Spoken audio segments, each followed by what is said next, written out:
Hey guys, welcome back to the Max Spence Business Podcast. Today I have a very special guest, but before I jump into that, if you guys like the content I'm putting out, please like, subscribe, leave a review. It helps out a ton with the podcast. If you can go over to Apple Podcasts and leave a review, that helps out a ton as well. So without further ado, today's guest is Dan Dore. So he is, he's actually been on a previous podcast, I believe like 8 months ago, maybe a year ago. He's the owner of Dore Property Management, and he's pretty much been running that for over 20 years now. So a very long time, pretty much. I think, yeah, you've been running that company longer than I've been alive. But it's so funny. We look like we're the same age. Either I look young or you look older. No, I'm kidding. Yeah. With the, I got a little scruff going on here and stuff, but today's podcast, we're going to be jumping in and talking, pretty much in detail about Dan's company, Dore Capital Management. Pretty much, that they're an investment firm. They focus on multifamily. So we're going to be talking about, how he started it, how he's growing it. So there's going to be a lot of great information. So without further ado, why don't we just, jump right into it? Yeah, it's a pleasure to have you back on the show, Dan. Yeah, same here, Max. I appreciate the invitation. And I know we're both busy, so I'm glad to be able to do this today. Awesome. So since last time we sort of spoke, we talked about property management. So what sort of changed, what's been happening? I know that I believe when last time we spoke, this was in the works and this was just starting to come out. And now, it's out and you guys are, doing doing investments, raising capital, all that sort of good stuff. So can you take us a little bit through that journey of what happened since then, sort of with this new company? Yeah, exactly. So it's still in its infancy stages. But essentially what the objective is to bring like-minded individuals, friends, families, and acquaintances that would express interest in being part of larger real estate portfolios. So we're being, we're not running with this. We're being very cautious. We want to bring people that we feel are like-minded. They understand it's a long-term game. We're not looking to flip anything. We're looking to get involved in larger projects with people who understand what we're doing, how long we're going to be doing it for, and it's a really long-term strategy. So the whole purpose of this company is really to gather around a select few group of people so that we can continue to grow and scale as we see opportunities come along. And essentially now, I think from the last time we spoke to now, last time, I don't think this was pretty much in the works, but now we have, I have a partner where we purchased some land. We have, I believe it's 6 buildings in the queue right now that should total just over 200 units. Wow. And eventually, so that's in the queue. And so the land's secured, everything is going through the processes that are required with the city of Ottawa. And then now I'm having conversations every week with people who perhaps would reach out to us and understand either their existing clients or our management company, or people that know us or people that know of us. And we're having casual conversations about what we're doing, why we're doing it, and if there's some like-mindedness to the process. And it's been an interesting last year, because we speak to a lot of people and then we're easily able to, with a really quick conversation, to see if we're the right fit or not. And if we are, great, we can continue the conversation. If we not, we politely just both agree that this probably wouldn't work. And there's maybe other platforms we can help them with, depending on what real estate they're involved in. But this is more of a long-term game, and the development phase, the development aspect is a completely different beast than just buying and holding, right? So that whole process is not all fully within our control. There's a lot of different moving parts, and the people who get involved in this stage obviously need to understand that. So the whole purpose is to continue to have that growth. Once we have the right people, like-minded people, we have quite a few people already that would be good, the right fit. And now it's just a matter of continuing to push the opportunities and continuing that conversation. So. Yeah, 100%. And I understand that from your point of view is like, yeah, you guys are growing slow, right? Because it's like, you guys are doing full land up development. It's like you said, you're not just going out there buying a building and just like doing some renovations and then or selling it or something, or just holding it. You guys are you're buying the land, you're doing all the permits, you're doing there's a ton of work that's involved with this. So yeah, that's super interesting that you guys are doing that. And 200 units is not a small project.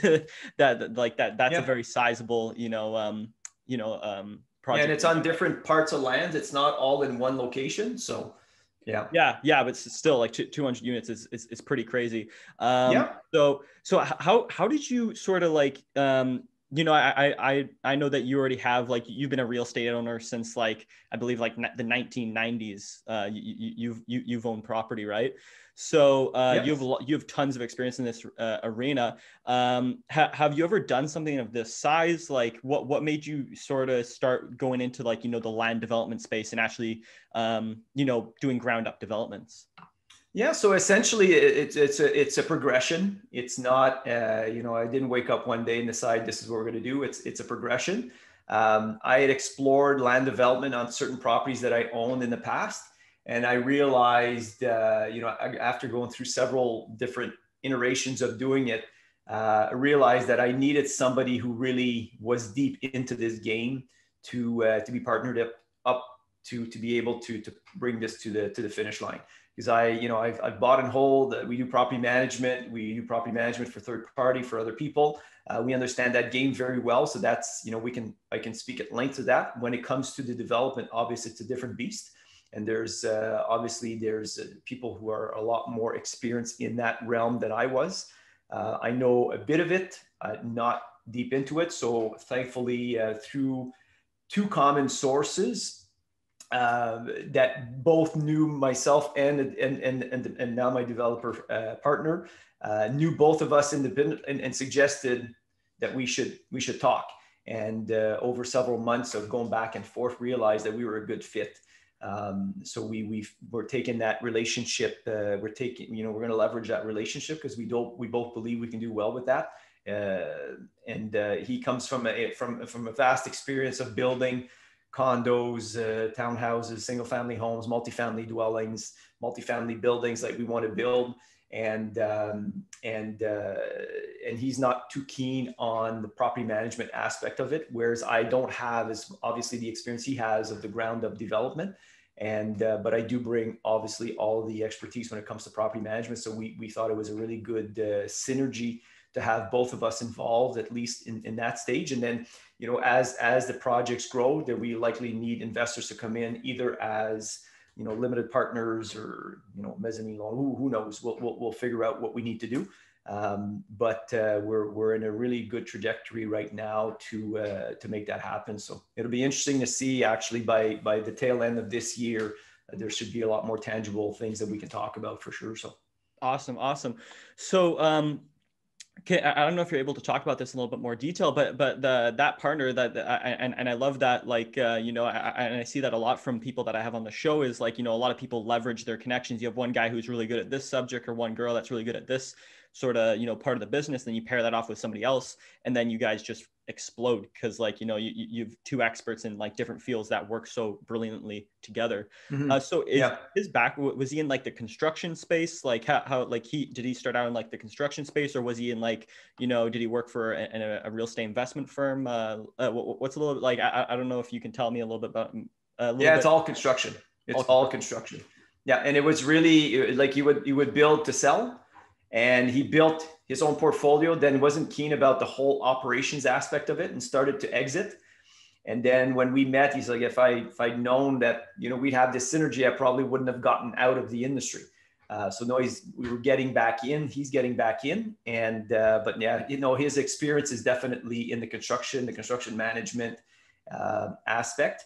And as we get into investments, we've got a few people that we've had some really interesting conversations with about the strategy going forward. It's not a need immediately, but if we get the opportunities that we believe are up, are very close to in our near future, then obviously we'll want to take advantage of the leveraging aspect of bringing people in for LPs and all that good stuff. So. Okay, awesome, Yep. awesome. And you guys, like with this company, you guys are focusing on multifamily, correct? Yes. Okay, awesome. So, Yeah. do you mind talking a little bit about like why you guys chose to go down the multifamily route? You know, there's so much real estate. There's all different types of strategies. Why did you guys decide to do the ground up development and focus on multifamily properties? Are Mhm. these like are these purpose built rental buildings, or are you guys going to be like, are they condos? You selling them off, or like what's sort of the strategy behind this? Yeah, there's a couple of different reasons why we're exactly where we are now. Uh, why are we in the purpose-built rental? Well, primarily because that's the industry that I head. That's what we do. We do residential rental properties, and I wasn't really interested in being involved in a partnership to develop condos and sell. It's just not the game. You got to choose your lane, and to me, that's not the lane I want to be in. To me, we have the management company, and so we wanted to steer in that lane. And my partner has the experience to build exactly what we're looking to build, which is definitely a net benefit. And there's talks about potential exits depending on the market and so on, but the intention is really a longer term build and hold. But who knows what the near future will bring to the table. And the reason why we went into development, well, primarily because there was there's an opportunity there where there's a lack of supply, and I the province has made some changes in since the last government came into power about trying to stimulate that industry because of the housing shortages, and we like to participate in that, and we believe we bring a lot of value to the table. So for those reasons, that's why we're hitting all multi-residential, purpose-built rental properties. So. Okay, awesome, awesome, and yeah, like I've sort of been watching a bit with like the Ottawa market and how it's like explode. Like I mean, this is more the housing market, right? Has exploded. Talking to different real estate agents about like how much like townhouses and single family homes have gone up in like the last like this like 2020 and 2021, which is absolutely insane. Have you like has that been seen with like I guess like that would be correlated with like rents and stuff? Have you guys been seeing rents going up, like being pressed up as much as like the housing prices are? Probably not as aggressive as the housing sales. We've had a healthy increase in the rental market from 2017 and on. We saw some increases that were the demand was higher than the supply, so there was definitely that's where you start seeing the shifts of increases. Because I've been in the industry for the last almost over 20 years, and we had at certain points in the market where we wouldn't even want to increase our rents because we were worried that we'd have vacancy, or if you'd increase your rent, you'd be over the market and your tenant could go and move somewhere else, which has kind of been the reverse now with the last few years. This year, the past year has been interesting. We're not in full correlation with the selling market, and even the selling market, depending on which pocket you're in, is not the experience not the same. So depending if you're in the downtown core as opposed to the suburbs, the experience is not the same. And the reality is, when you look at that, and it's funny because I was speaking with a realtor this morning. We're having a discussion like this, and the reality is that that some people say the real estate market is crazy. It's great, but it depends on which side of the fence you're on. Because if you're selling and you're upgrading, downgrading, whatever profit you make, you'll pay it on the next one because all the market's gone up. If you're selling, you don't need to re-enter the market, either because you're moving to an existing property or you just don't need to buy anything else. Then obviously it's a net benefit. But if you're buying, it's terrible. Like, I mean, it's terrible. And if you're a realtor, if you have the listing, great, but it's a tremendous amount of work because there's so many offers coming in and so much work being done. So you're having to decline a bunch of different offers. And then all the people who put in the offers, if there's 10, 15 offers coming in, well, there's just one that gets selected. All the other ones did the work for nothing. For the purposes of the real estate market, it's perceived in the media as it's great, but great for who? Mm-hmm. Not for everybody. Yeah. If you're a buyer, it's terrible. Yeah. If you're a buyer's agent, it's the worst. Oh And yeah. if you're, and if you're a listing agent, then, the sale will come, which is fantastic, but you're fielding a lot of different, in most cases, not all of them, but you're fielding a lot of demand. It's a lot of work being generated. So I guess it depends what side of the fence you're on, and, side of the equation you're on when you, when you hear Yeah. that. So. Yeah, no, 100%. Yeah, like I've seen a bit of news about it, and it's just everybody's like, oh yeah, the selling market's insane. It's great, it's great. It's great for everybody and all that type of stuff. But yeah, there's definitely two sides, well, a couple sides to it. Can you actually now, I know you guys are still like in the early stages of developing these, these parcels of land, but can you actually just take us through the beginning stages of actually how you like wanted these, parcels of land, like how you guys sort of like scoped it out and found it? I don't know if you want to talk about this because this might be like some of your like secret sauce about how you guys run your operation, but, any sort of interesting, knowledge that you can drop about, how you actually started it, like, how you found the parcel land, getting the permits, why did you like, what type of building did you decide to build on it and why, all that sort of good stuff. Yeah, so essentially we've got deep roots in the market. So deals get offered to us. We probably get offerings every week of different lands. So the funny part is that we've had to learn to evaluate a piece of property fairly quickly, because you can get bogged down if you're taking a look at everything that comes in. You get bogged down. So really, it was a matter of focusing and seeing, what are the must-haves before we even start going down the rabbit hole of exploring every piece of land. And obviously for us, as I've indicated before, we're really going into a very specific niche in the market. So the land needs to be able to allow us to do that, and it needs to fit the area. So if, we don't want to go build a multifamily building out in the farmland where there's nothing around it. And in certain areas, the lots are so small, there's certain areas where that's just not the market we're in. So we've had to be systematic in eliminating properties as we went along. And some of the properties, some of them are already owned. So we were just trying to determine the highest and best use when we're exploring everything. And others came along either through realtors or contacts or banks or anything of that nature. And it's a matter of being on the list of those people. And, obviously they solicit you when they see that you're a potential buyer. And, but these acquisitions are not like buying a single family home. They're not a quick offer and here are my conditions and we'll close in 2-3 months. Like there's lots to it. And there's a lot of facets to it. So in many cases, you're including the counselors, including the city, you're including the surrounding areas to make sure that what we would intend to build there would be acceptable. And it's always a risk when you go in. So some of them that we looked at, we kind of looked at it saying, well, ideally it would do this, but if it didn't, how could we parcel it out to be able to exit part of it and keep parts of it so it made sense? So there's always that strategy. There's another one that I actually shied away from that was going through a fairly complex severance with several buyers all involved.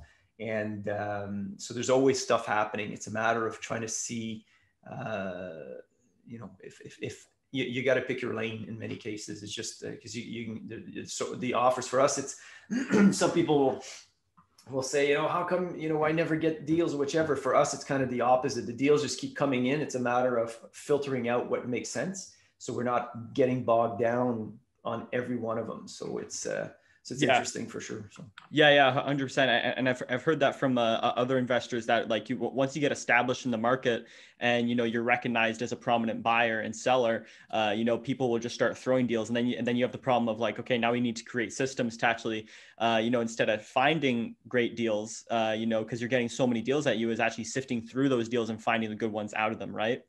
That's right. Yeah, that's right. Yes. So talking about these projects. They're going to be purpose-built, rental buildings, right? Multifamily. So like what type of niche are you guys looking for? Is it going to be like, like, are they going to be like towers? Are they going to be like townhouse rentals? Are they going to be, you know, like luxury rentals? Like what type of niche are you guys focusing down on with them? Yeah, so this may vary from project to project, but the main goal is to be hitting low rise 3, 4 levels. We've got one that's it's going on 5 levels, but yeah, 3, 4 levels, elevators, underground parking, purpose-built rentals, balconies, that type of stuff. And we're hitting the mid-grade market. We don't want to, they're not going to be luxury, high luxury, extremely expensive buildings, nor will they be the low end stuff. We're going to be hitting the mid to upper end market. And because we, you know, based on my experience in the rental market, that's where you get a lot more demand. It's a lot more of an not affordable, but an easier to digest rental range for you know, most people who are employed or retired with a pension or that type of stuff. So that's really the market that we're aiming to satisfy.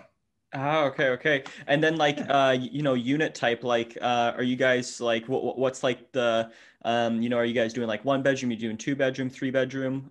You know, is there anything like accessories that you're adding to, like I know you're gonna have elevators, underground parking. Is there anything else that you guys are adding to the building to make it more desirable?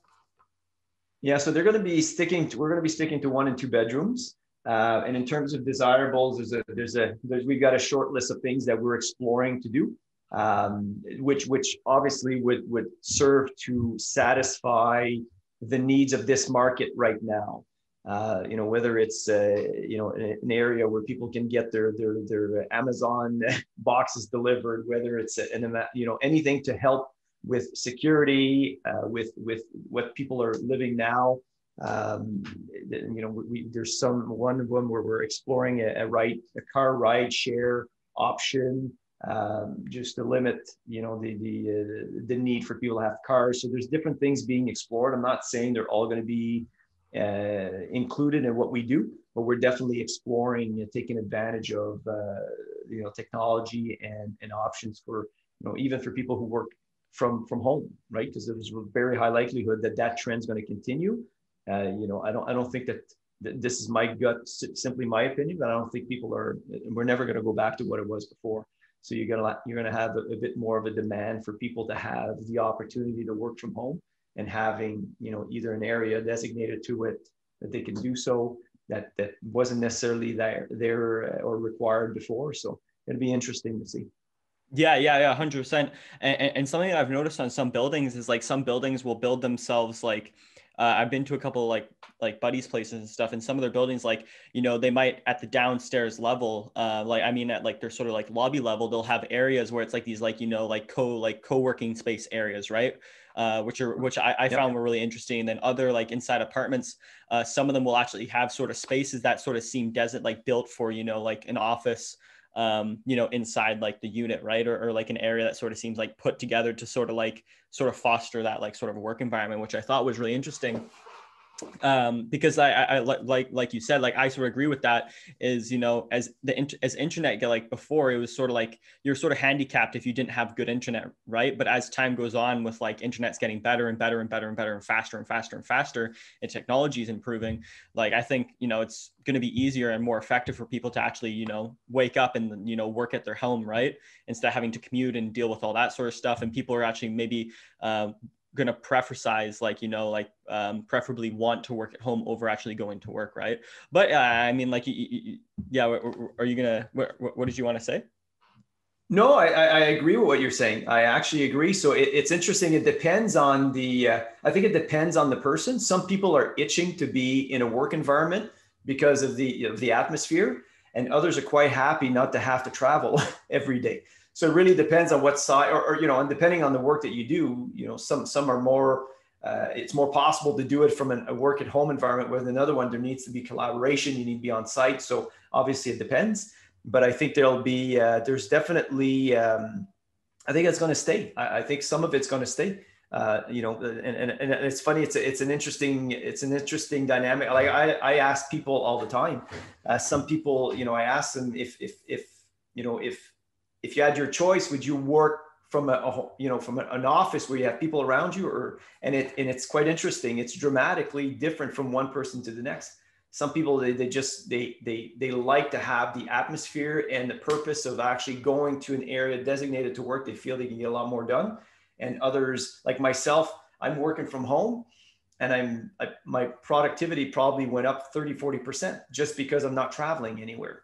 Yeah, and we're able to use of technology like this, have a very, very good conversation. It's plan B from a real conversation in face to face, but my gosh, we still continue. Like we're in a stay at home lockdown right now. And here we are. You're my third one today, and I have two others after you, where we're going to have discussions about moving the needle, right? So some of the people have taken advantage. My personal gut is I've been enjoying this. Just the lack of traveling for me has been huge. It's just crazy. Yeah, no, 100%. And like, sort of when, like, people sort of get to your level where you're like, your time is so important, that traveling, it's like some people hire drivers, but like nowadays, like you don't really even need a driver, because it's like you can hop on a Zoom call and have this conversation, and it's so close to, being in being in like a meeting room or something, right? And you can just bang these out like, really fast. Right. It's so funny. Like I have some days I'm like, okay, I need half an hour to just grab something to eat because it's good, because you can book them run right next to another. There's no lag time. I remember the first time I did a Zoom call last year when the pandemic hit. I was obviously doing it from home, my home office, and I'm fortunate. I've got like a really designated office inside my home, so I'm not using a bedroom. I'm not in the basement. I'm not in a closet. I'm actually there's an actual office, which is great. But the first time I did it last year, I met some clients because we were supposed to meet face to face, and then we were told not to. So we initiated a Zoom call. We did the meeting this way, and we finished off. And I walked out of the office, and I told my wife, I said, had I done this the previous way, first of all, I wouldn't, because the meeting I think was like 7:00 at night. I said I wouldn't have had dinner with you and the kids, because I would have had to make sure beat traffic, because it was all the way at the other end of town. So I would have made sure to drive and make sure not to be late for that appointment. So I would have lost a good hour. I would have, eaten something on the way, and I wouldn't have been able to eat with my family. I would have spent pretty much the same amount of time, maybe a bit longer, because you're physically there. And then I would have had to travel back. I said, I probably saved an hour and a half to 2 hours of my time just by being able to do it this way. I didn't spend any fuel. I didn't put any usage on my vehicle, and it was quite interesting. So there's some benefits to it. There's no doubt. There's no doubt. I like the in-person thing, obviously. That's obviously my preference, but I mean, most of us have not. I mean, in people that in my surroundings, we haven't skipped a beat. We kind of continue on, and it's been great. So. Yeah, 100%. Like those are such valuable points, like with the car, and, being able to spend time with your family, right? Instead of having to, go on the road. But now, quickly, I sort of want to jump to, like what areas in Ottawa right now are you focusing, like, have you bought these parcels of land in, and like what areas are you sort of seeing as like, growth centers inside Ottawa? Yeah, I think Ottawa has quite a few pockets. For us, the stuff that we're working on has been focused in the East End. We've had opportunities in the South and the West that we haven't fully embarked on. We're not, us personally, are not hitting the downtown core. We prefer to be in the outskirts, in the suburbs. So it's, it depends. Like for us, it's every piece of land we'll look at, and if it meets our requirements of highest and best use in the project we're looking at, then we'll go deeper into it. Because I think Ottawa has there's opportunities everywhere, and I know now with the transit being built, there's some concessions on zoning changes to be able to really encourage developers to build properties that are closer into the main transit line. So it'd be interesting to see as things go on. So. Oh, okay. Yeah, 100%.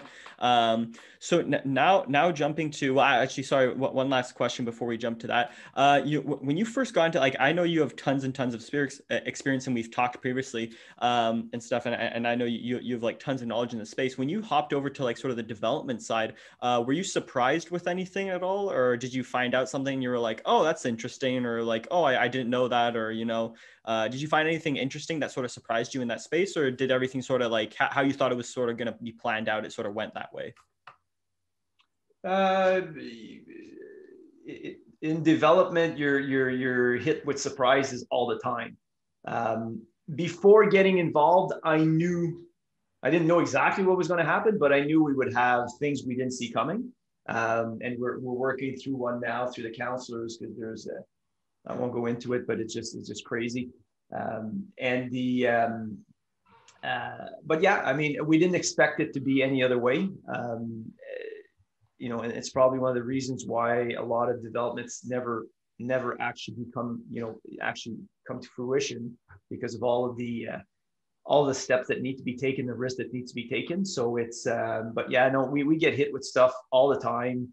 And it's, the actual issue we weren't expecting, but we were expecting stuff to happen. And we have some on all the projects right now that we're trying to work through. But I think in the end, it's in the city and ourselves' best interest to make that happen. The city wants intensification. They want more housing. We want to build, so it needs to make sense. The business plan needs to make sense. That the operations, the way it's built, needs to make sense. And I think sometimes there's certain things that are required that just it adds substantially to the cost. And then all of a sudden it's like you're teetering on it. Does it make sense, or should we just get out of this or keep it the way it is and not do anything? But I think in the end, everybody will benefit by having these units developed, and that is definitely the intention, or the intention of where we're going for sure. So. Okay, yeah, that's very interesting. So, now jumping to the investor side. So what do you guys usually predominantly use with investor capital? Is that like, do you guys just raise do you guys, leverage the banks? Do you use investor capital to do the renovations, and then pull that money out? Or is it more of like, it's like, hey, you're putting your money in with us, and, you're going to be getting let's say a monthly or quarterly return on, like sort of dividend, like, on income that you've invested. So how have you guys sort of structured that with investors? Yeah, right now the structure that we have, which is actually still in its infancy, it's a general partnership that we set up, where we share in all of it. Meaning there's whether it's expenses, revenue streams, whichever. I think what to answer your question properly, where we're going to be going is we're going to be looking for a limited liability partner, friends, family, acquaintances that want to put money in projects, that understand what we're trying to do. And we're aiming to have people that are in it for the long haul, meaning that they understand that the project, we can't control every aspect of it. But once we get to it being built and then start to lease it up, then obviously there'll be a conversion from a construction loan into a longer term loan with a secured lender. And then from there, it's just a matter of taking advantage of the cash flow that be generated from these buildings, and hopefully within the first term being able to pull the equity out, and then have the equity completely out, and then keep the volume coming in, have cash flow, and hopefully get capital appreciation and mortgage paid down as the time goes by. So that's really long-term play. But like I said, we're not looking to have 100 people with 10 grand in deals. That's definitely not the intention. It's to have a few very like-minded people that understand what we're doing and that want to be part of that. And that obviously we have to have a good chemistry. The people who we surround ourselves with, we need to have a good chemistry. To me, it's vital, even more so than the money. I need to make sure that that we complement each other. More so than the money, because the money would be easy to find. It's about getting the right people involved and playing the game, and each, either some paying passively, meaning just an investor, but understanding to let us do what we have to do. And if not, then just not participate. Just don't do it. Right. So. Yeah, 100%. I had another guy on, Dave, and he's from Boston, and he was talking about it. Like everybody that invests with his fund, right? He speaks to every single one of them, just because it's the exact same words that you were saying, is like just seeing if like they're similar minded, integrity, all that type of good stuff. Because probably one of the worst things is having an investor that's just causing problems and headaches, because you already have those problems and headaches with building this property and dealing with things that are coming up. You don't want to deal with that sort of end as well. So talk like with the, once you do the limited liability, what are you guys using this money for? Is this because something that I recently found out was that like with construction loans, right, is like they won't give you the money up front. You have to finish, let's say like 25 or 50% of, the development or renovations, right? And then they'll give you that first chunk, like the first installment. So how are you guys sort of, overcoming that first installment? I don't know if this is the same for, development projects and stuff, but are you using the investor capital to get over that first like little bit at the beginning, and then, the construction loan comes in? I'm just sort of interested in how you guys are sort of structuring the money side of things. Yeah, so essentially, I think it's a great question. Initially, it'll depend on the project. Not every project will be the same, but some of them may be, instead, it may not be money for equity, it may be money for short-term loan just to bring us to completion. And then they get paid out once the mortgage, the first mortgage gets applied, once it's leased up. So there may be a short-term component there, or it may be people that come in and we all pull the money in and we understand that money is being used to be able to fund the project. And then they stay on as longer term partners instead of so they have some equity. So it'll depend on the project. Not every one will be the same, and not every requirement will be the same. So for example, like I have one of the properties that we own, there's essentially no mortgage on it. So when you come in, the money's there, the equity's on paper. And then depending on, once it's built up, then we'll refinance, get our equity out and get it to be done. But we may not need the same attention on that project that we will on others. So every project will be, it'll be done, some of them will probably be done similarly, but others will, they may not all be done the same way because the requirement may not be the same, or maybe just the way that the phases of the projects will work. If we're able to build one, refinance, and kick it down to the next one and move on, the requirement may not be the same. But if we have to do them simultaneously, we may need more infusions of funds for shorter periods of time in order to get us to completion. So. Okay. Yeah. So I know we got like another like 5 minutes, a little bit of time left. Just to go over quickly, something that I've noticed that you're doing really well at is, you're on social media, you're going to speaking events, you're doing all this type of stuff. And you're, is this behind, like getting your brand out there more? Or are you doing it to look to raise capital? What was sort of like the method, like the thinking around getting into sort of, being more on social media? And do you think, people that are maybe your age that are listening, that aren't on social media, should they get on social media if they're in the real estate space? Yeah, it's an interesting question. I'm happy to answer it for you. If you go back, I want to say 6 months, there's a very high likelihood you wouldn't have found anything on me on social media, primarily because I wasn't on any of those platforms. And it's interesting. The meeting I had just with before you, we had this exact same discussion with a gentleman that was, see, you're younger than I am, but he's like 20 years older than I am. So we're having a discussion about social media and all that. And I said, I'm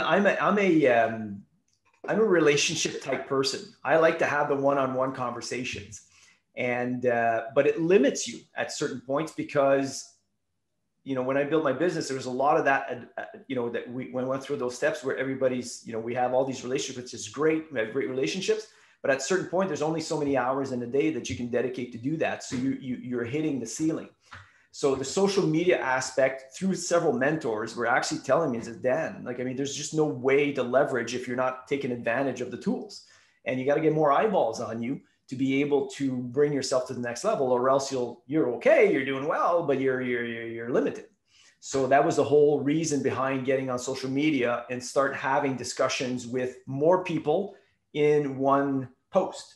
And then whoever's interested then reaches out. We have, conversations, as opposed to trying to do the one-on-one thing every time. So it's really about leverage. It's about getting more eyeballs on the brand, on what we're doing and attracting the like-minded people. Some people may look at the message and it may turn them off because they want to flip, or they want the quick cash, or they don't like the philosophy of treating your tenants properly, or whatever it is. Whereas for us, we understand, we manage property, we understand it's real estate, but the reality is we're in the business of relationships. And, everybody on the team understands that. If you go to our Google reviews, you'll see, I mean, we're a relationship business.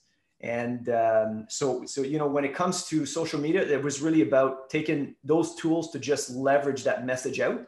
I feel we have the best team we've ever had working in tandem right now. And I think we're on this mission to serve 10 times the amount of people with our real estate holdings, our property management services, and our philanthropic efforts. And it was interesting because when I was setting those goals a few years ago, I thought to myself, the first goal was, let's double it, right? Because doubling is fairly, is not an easy task in any business that's been established. But I could envision how that would happen in a matter of minutes. Okay, we have to change this, But I mean, if you're aiming to scale to a level where, for every 100 people, now you're going to serve 1,000 people, you have to change how you think. You have to change how your systems work, what your perception is, how you interact with people, how you make sure you relay the message while still maintaining the service level that we're used to. So that's the mission. That's what we're on right now. And then part of the development, obviously development is actually part of that. So it has different facets, but the speaking, public speaker is not something that I had really entertained. But once we started talking, I mean, you go into public speaking, and I realized after doing my first one, I'm like, okay, I can do this. Like I have no issues. There was 1,000 people there. Yeah, of course you're a bit nervous, but it's not I don't freeze. So so I realized I had that innate in me that makes it easy. So I'll take advantage of it for sure. So instead of having a one-to-one talk with everybody, then you're limited. And if we can talk to 1,000 people, there's a lot more chances we'll have some engagement with like-minded people when you're talking to a much larger crowd. So that's the whole purpose of social media. So to answer your question about, somebody my age, if they should get into social media, really depends on your goals. I have no desire for the vanity that comes with it, if that makes any sense. Like I have, so that old question they ask you, what would you prefer, fame or fortune, right? I'll choose fortune over fame 10 times out of 10. Like I have no desire to be recognized, I want good, solid relationships where we can leverage and push ourselves. But, obviously, and that was probably one of the reasons why that prevented me from doing that before, because I thought it was just about vanity. But reality is that once you start talking and you realize there's a lot more like-minded people out there, and then it's a matter of connecting with them. And if I had not put myself out there to have, public engagement or doing the LinkedIn posts or so on, I wouldn't have known them. So so that's the whole purpose behind it. So it's a personal decision. Yeah, no, 100%. And I absolutely love that. What you're saying about that is just being able to connect with such a large audience, right? Like you love those personal relationships, right? But like you're saying is like, there's only so much time in a day that you can allocate to, building those personal relationships. And then you also have, going out the way to find those relationships. If you're able to get onto a platform and speak to, let's say 500,000 people, and out of that 500,000 people, you're able to find 100 people that, are really, really like-minded and love what you're doing. Like that's amazing, right? That's so much easier than, trying to find those, individually trying to find those 100 people out of 500,000 people, right? It's a lot more work. Exactly. So yeah, so leveraging social media is, I think it's a great idea. So now I know we're coming to the end here. So where can people find out more about your investment firm, real estate investment firm, and if they want to get into contact and and speak to you, about your offers and like what else you guys are doing? Yeah, fair enough. There's two ways. If you want to follow me on LinkedIn, it's Dan Dore. Dore is a family name, actually, Dore. And we have several websites. One that speaks mostly to people who may be expressing interest in real estate investing, which is called dorecapitalgroup.com. And if you're looking for third-party management, we have a website called dorepropertymanagement.com. And if you're looking to see what we offer when we're talking to tenants and attracting and so on, then we have a website called dorerentals.com. And obviously they speak to 3 different audiences. And then from there, you can connect with me and see if there's any questions. We'll gladly have a quick chat. Awesome. Well, thank you again, Dan, for coming on the show. It's always a pleasure, and I always really enjoy having conversations with you. You always drop tons and tons of knowledge, which I love. And thank you again for coming on the show, man. Yeah, thanks, Max. We'll do this in 6 months or a year, and then we'll see where we're both at that point. 100%.